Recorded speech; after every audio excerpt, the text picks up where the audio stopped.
এই যে আপনার মাননীয় প্রধানমন্ত্রী আর মাননীয় স্পিকার কথাটা, এটাকে আমরা বাদ দিতে পারি না? আমার কেন জানি মনে হয় যে এই মাননীয় কথাটা থেকেই কিন্তু সমস্ত অটোক্রেসির জন্মটা বোধহয় হয়। আমি আমার অভিজ্ঞতা থেকে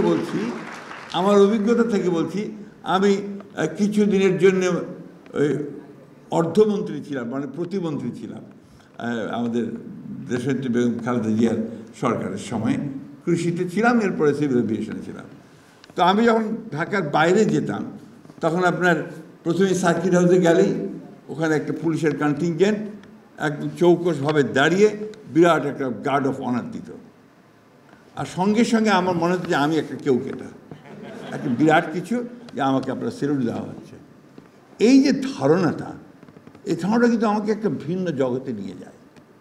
1971 সালে স্বাধীনতা যুদ্ধের সময় আমি যখন পাকিস্তান সেনাবাহিনীর অত্যাচারে টিকতে না পেরে ভারতে চলে গেলাম, এবং ইসলামপুর বলে একটা আপনার পশ্চিম দিনাজপুরের, ওই সময়ে আমরা আপনার পালিয়ে যখন ভারতে চলে গেলাম, তখন তো কোথাও রাতে শোবো কোথায়, থাকবো কোথায়, খাবো কি, সব কিছুই সমস্যা। তা আমাদের একজন শরীর, তিনি দয়া করে আমাদেরকে একটা সাইকেল স্টোরের পেছনে জায়গা করে দিলেন। একটা আপনার আলমারি করে রাখা আছে, তার পেছনে একটু জায়গা, একটা মানুষ বড়জোর লম্বা হয়ে শুতে পারে। তো সেইখানে আপনার আমরা রাত্রে থাকার ব্যবস্থা হলো, প্রথম দিকের কথা বলছি। তো ওখানে 2 দিন পরেই ওই বিকেলবেলা ওই স্টোরের সামনে একটা জায়গা ছিল, ওখানে আমরা চেয়ার নিয়ে বসতাম, গল্প করতাম।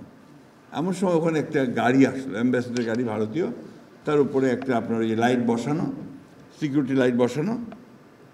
গাড়ি থেকে নামলেন এক বয়স্ক ভদ্রলোক, আপনার ধুতি পরা, এবং আপনার সামনে আপনার একজন মাত্র ব্যক্তি, তার হাতে বোধহয় সম্ভবত একটা ভেতরে বন্দুক ছিল, অর্থাৎ একটা গানম্যান। তা আমি লক্ষ্য করে দেখলাম যে উনি ভদ্রলোক বিহারের চিফ মিনিস্টার কর্পূরী ঠাকুর, একটি প্রদেশের, একটি রাজ্যের মুখ্যমন্ত্রী। তিনি এসছেন ওই জায়গায় খবর পেয়ে যে এখানে কিছু বাংলাদেশ থেকে লোক এসছে যারা যুদ্ধ করছে, তাদের সঙ্গে কথা বলতে। তিনি একা শুধুমাত্র তার একজন দেহরক্ষী নিয়ে তিনি সেখানে এসে উপস্থিত হয়েছেন। আর আমাদের এখানে আমাদের যেই মন্ত্রী হয়ে গেল, সেই সম্পূর্ণভাবে ভিন্ন জগতে চলে গেল। তার সেলিউট, তার বাঁশি, গাড়ির সামনে একটা গাড়ি, পেছনে আরেকটা গাড়ি, এই যে মানসিকতাটা তৈরি হয়, এই মানসিকতাটা কিন্তু আমাকে ধীরে ধীরে ওই ডিক্টেটরের দিকে নিয়ে যায়। আমি কথাটা সেই জন্যই বললাম যে মাননীয় কথাগুলো বাদ দিয়ে কথা বলতে বললে ভালো, mister speaker, mister prime minister বললে তো যথেষ্ট হয়, তাই না?